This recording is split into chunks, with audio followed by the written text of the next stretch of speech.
And yes, you're right, Craig. This controversy is bananas. But you're spot on with everything you just said. Not to ignore and dismiss everything you said, Chesky. I'm with you. We literally said this last Wednesday. You continue with this game plan, he's going to get hurt. It's a recipe What did I say after Chicago? It's a I was there in Chicago. Anna Novikov, my girlfriend, who wants to be my wife, and we talk about that. And we all know what happened last week. Literally in Chicago, she goes, "Damn, Trey's getting hit a lot."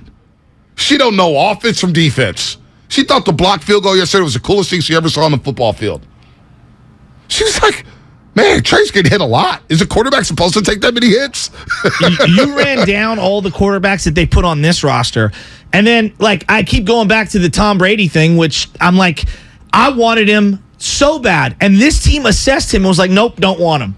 I feel like this is where I lost Chip Kelly right off the rip. Someone asked him, "You don't employ the fullback." And he's like, "Nope, not in my system." And they said, "Well, what if I give you Mike Allstott in his prime? You couldn't find a way to scheme it up?" And he's like, "Nope, we don't use the fullback." I feel like I'm getting to the point where if I said to Kyle Shanahan, I don't even know if I'm here yet, but I feel like it, "Hey, I'm going to give you Patrick Mahomes or Joe Montana." And he'd be like, "You know what? Don't want him." Right. Don't want him. And he wouldn't even use him the way these other guys are using him. Right. That's what it feels like. And the other thing, maybe Trey wasn't ready. Maybe he was too raw. But you had your pick of the litter of who you wanted to get. Litter, and you had all season. You had 2 training camps. You had 2 mini camps. You had all summer. Why is he not ready? You had 7 years. Why is he not ready? You could have traded for Stafford. You could have acquired, Kirk Cousins. You could have acquired Tom Brady. You could have drafted Mahomes or Watson. At some point, one of these beds is going to have to fit you, buddy. I'm sorry. I'm sorry, man. I'm down on Shanahan this morning. I'm not down on the football team. They got a big win, and I think they could go to Denver next week and kick their ass. I really do. I really think the Niners could get this thing humming. It does feel like if they don't protect Jimmy Garoppolo, he's going down too, though. Well, and seeing Mike McGlinchey look like a straight turnstile yesterday is a joke. Let's go to Steve in Fairfield. Steve, what's happening? You're on the roast. Hey, good morning, fellas. Good morning. Hey, I just wanted to comment on the whole thing. First and foremost, 49er fan all the way.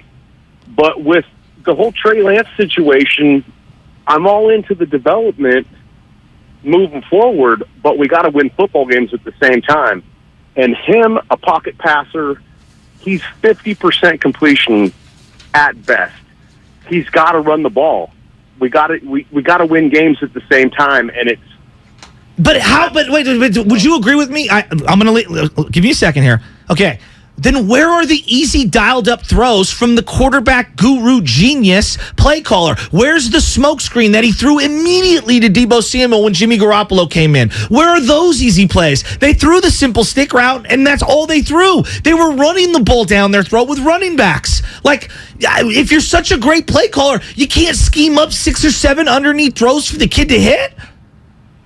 Back to it, in Kyle's defense, I think that it's just bad luck. And we all knew going into the season that he was going to be running the ball. We're looking for definitely 50, 60 yards a game. That is his game. 13 runs a game would have broken the 49er individual record for rushes in a Niner during the Shanahan era. Let Steve finish. Steve, go ahead, finish.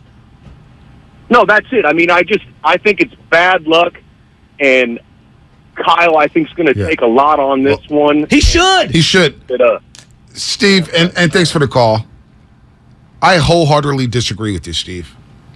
First of all, Trey Lance completed 58% of his passes last season. 58%. In a couple games. Josh Allen completed 53% of his passes his rookie season. All right? So Trey was training up. Five touchdown passes, 2 interceptions. But hey, you got to run with Trey Lance. No, you don't. Kyle Shanahan's a great run coordinator, right? Mike and Kyle, how many 1,000-yard rushers have they churned out? Over and over. Oh, they got a bunch of backs. They know how to find running backs. Here, they only have one. But they know how to find running backs, right? I know, they do. But here they only have one. Yeah, because everybody gets hurt. Everybody gets hurt. That's my point. I mean, Mostert tore his ACL third play of the game last year. They've had a different leading rusher essentially every year. Hyde, Breida, Coleman and Mostert, Jeff Wilson Jr., Elijah. But you're a great run game coordinator. But these run plays for Trey Lance, you just go back to the Arizona game, go back to the Texans game. Because like in the second half of the Texans game, for example, it felt like Kyle Shanahan treated Trey Lance like a quarterback. Yeah. You got to throw the ball around. Yeah. In the first half, what were we saying? What the hell is Shanahan doing? Why is he running the ball out there? What is he doing? We saw the deep boots and the rollouts and things like that. That's how you use the mobility behind the line to move the pocket and use someone's arm and legs, not running them on quarterback draws. Like, again, he had 12 snaps, Bonte. He got hit 5 times. 3 quarterback design runs. Yeah, I know. Like 12 plays. On the first drive, they ran a quarterback delay on 3rd and 6. The fullback led or halfback, I forget who it was, and he runs up the middle for a first down. Takes a hit. And I'm thinking to myself, all right, that's cool. They got a first down. But I thought you drafted a guy because he could make that throw on 3rd and 7. Like you look at all the great quarterbacks in the playoffs, and you look at all the great quarterbacks on 3rd down.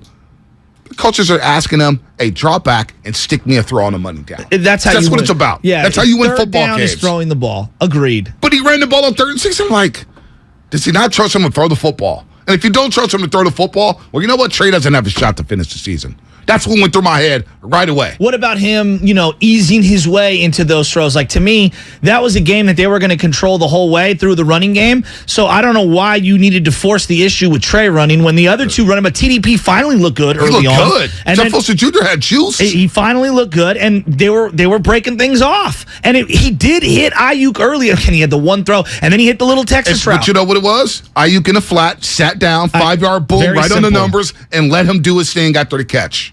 Are you having any revisionist history on who picked who when it comes to Mac and Trey and Fields and all this? We'll never know the truth.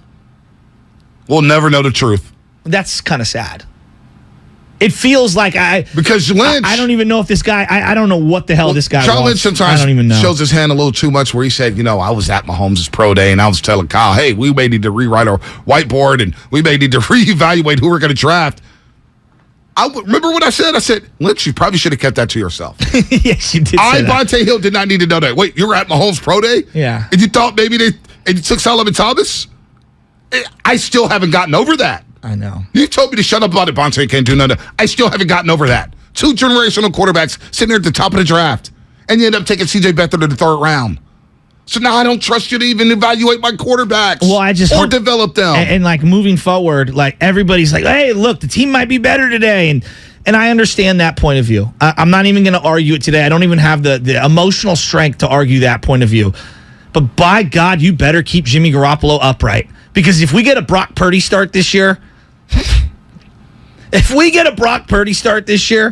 I'm going to be so gutted. Let's go to George in Little Rock, Arkansas. George, what's happening? He's watching via YouTube. He's on YouTube right now. What's up, George? You're on the roast. Hey, how you doing, man? Good. I want to comment. I got a couple of comments, and I want you guys to chime in on. I kind of get upset a little bit when people say that, Jimmy can't get over the hump or this and that, and he taking as far as he could take us. When in actuality, if you think about it, Steve Young played in 6 NFC championship games, won 1, lost the first 2 to Dallas before he won the championship. But he was the reigning MVP when he lost that first one. He's a multiple MVP winner. Multiple. And I'm not trying to compare and contrast Steve Young to Jimmy Garoppolo, but can we agree that the talent level, there was a Grand Canyon gap? And he lost 3 NFC championship games. Yes. Not 6 or 5. And lost 3. And lost when they had a bye in the first round of the Packers. Divisional round. Yeah. So, I mean, look. Go ahead, George. Finish your call. Continue. And then, the quarterback for not New England, but John Elway. Yeah. He lost 3 Super Bowls before he finally won a Super Bowl. But what I'm trying to say is this, guys. Sometimes, how do you think those organizations would have felt if they pulled the plug on Steve Young or pulled the plug on John Elway because they, didn't get over the hump? I mean, you got to, in order to be able to hit the game-winning shot, you got to be in the game. But we just saw the Rams do George, that with Jared Goff. They moved off him and won a Super Bowl with Stafford. Well, George, they tried to pull the plug on Jimmy Garoppolo. They didn't want Jimmy Garoppolo back here. They tried to pull the plug on Jimmy G. George. Well, I understand that part. Yeah, you're right. They did. But so, they get no credit for that. The 49ers get no... Sorry, George. Did you get the feeling from some of the players that they were happy to have Jimmy out there? Some of the fan base, some of the players. I got that sense right away.